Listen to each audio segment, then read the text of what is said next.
Hello, I want to talk about demons again. This is the third time trying to make this video. One, I didn't have enough memory, and then the other one, I said something too obvious. So I just want to be careful about my words and all of that. Anyway, where to start? Made some notes on the side here I'll be looking at as I'm talking to you, so as usual. So yesterday, before going to bed, I listened to this old Celtic instrument called I don't know, a Carnyx or a Carnyx. I looked it up on YouTube, and so that I can hear somebody pronouncing it, and then, like I knew, my attention span is so bad that I forgot how to pronounce it. After hearing it, it's spelt Carnyx, and it's a Celtic instrument used in war. Apparently, it's the clip I watched. It was apparently what the Roman soldiers would hear from the Celts, from the Celtic people before a war, um, when the Romans invaded. And it's a powerful sound, and it really inspired me. And I've heard it before in my imagination. Either I've heard it in films and stuff, but I've imagined it. I've actually kind of fantasized um, hearing it as a sound from of an expression, a sound and an expression of me being forced to invoke like psychic self-defense, like invoke these power forces and demons to defend me um, against my enemies. That's the kind of that's where it takes me when I listen to it anyway. And so I want to talk. The title of this video is probably going to be called "Demon Husbandry," and I'm going to touch on stuff I've already probably spoke about, but that's all right. So, as you know or may not know, Aleister Crowley, he was into demonology, wasn't he? He was into using demons for his own benefit. He was into harnessing their energies, but he was into foreign demons, wasn't he? If you didn't know, he was into a lot of Middle Eastern demons. He was even into smoking cannabis to attract one or some. So that's what he was into, and I'm not really going into that. I think we need to focus on indigenous demons to our lands, pagan demons, if you want to call them that. And maybe do we need to invoke them? And as I said before, is there really such a thing as a good demon or a bad demon, or is it up to the individual and the peoples to invoke them and harness their energy responsibly?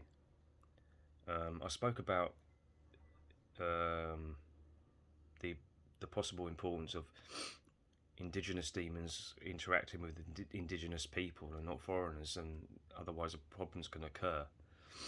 But even so, with indigenous demons, do we have to have a higher developed daemon, a higher self, in order to wield the demon? Right? There's something that we need to consider. Um, Looking at the past, with Hitler, he called him the Austrian painter. The Austrian painter. That was a word I probably shouldn't have said. That was a word that I didn't want to say in the previous video. Who cares? Stupid, isn't it? Really. The Austrian painter. Was he wielding these forces all by himself, and so it was too much for one person, and eventually it overtook him, and then you know the crimes that happened were a result of that. This force was too powerful for him, or for one person alone, or was he an empty vessel anyway? And if you have empty vessels, then the power forces, these demons, they only work with what they can, so they just working with themselves basically, and doing what they think was right or something like that, because they need a responsible human. Maybe they are looking for a human like a parent or a father or a husband. Like literally, they're saying this is why they may test you. You remember Crowley was saying that they will always try to take you over and challenge you, and that's why you have to be so careful with them and draw the circle, is because that's what they're like. They'll challenge you. They're feral, wild, you know. And he said you've got to treat them like a piece of shit. But maybe it's like, this is kind of a maybe this is a bad example, but how a feminine wife will, or a woman will test the husband, kind of like what you call shit testing.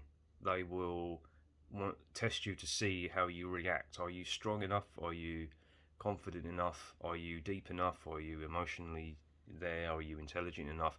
Are you strong enough to take care of them, to wield them and hold, you know, them in your masculine embrace, so that they can go and give you their female charge or whatever to enrich your life.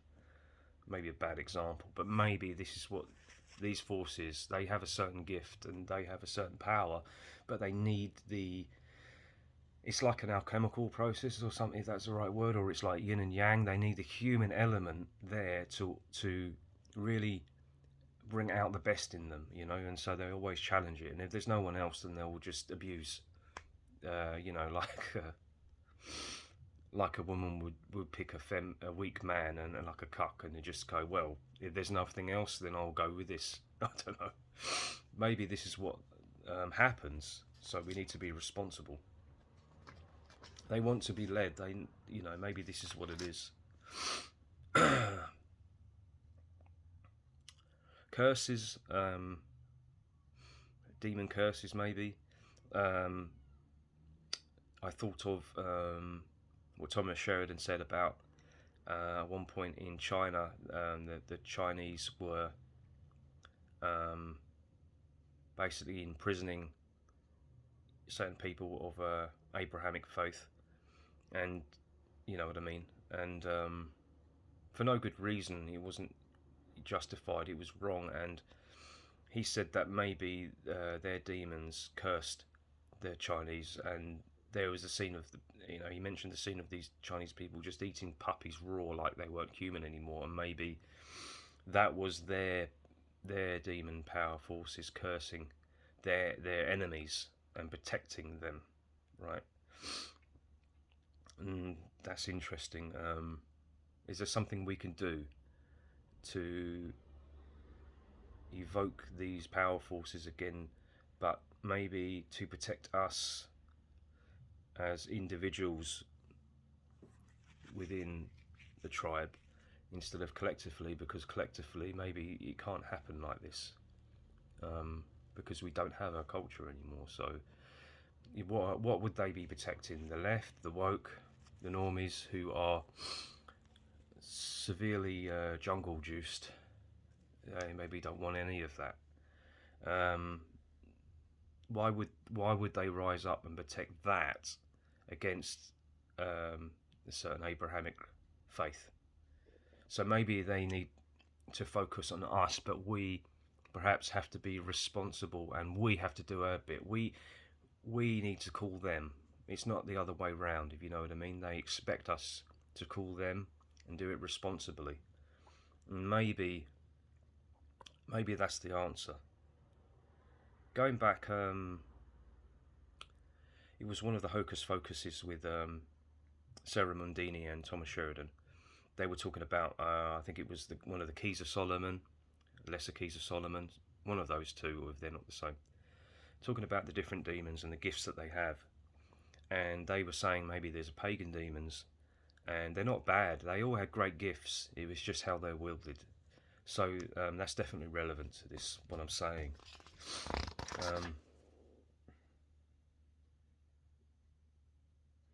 Yeah, so I'm just going to say, for personal protection, maybe this is the answer. We need to make sure that a daemon is well developed as best as it can be, so that we can wield these forces, because maybe the benefits are amazing, but maybe if we pick the right ones, Again, good ones and good bad ones, good guys, bad guys. Is it down to the individual? You know, maybe this is what we need to think about. Just like in, as I mentioned in my experience in Thailand, the ones that are inspired by a leader, say like the traditional Buddha, they were inspired by him, and eventually he led them, and they protected him in times of danger. So this is a good thing, maybe, that we need to kind of work on. Bit of a loose ramble, anyway. Just wanted to get that off my chest. Okay, see you in the next video. Please leave a comment if you want, and we can chat. Cheers.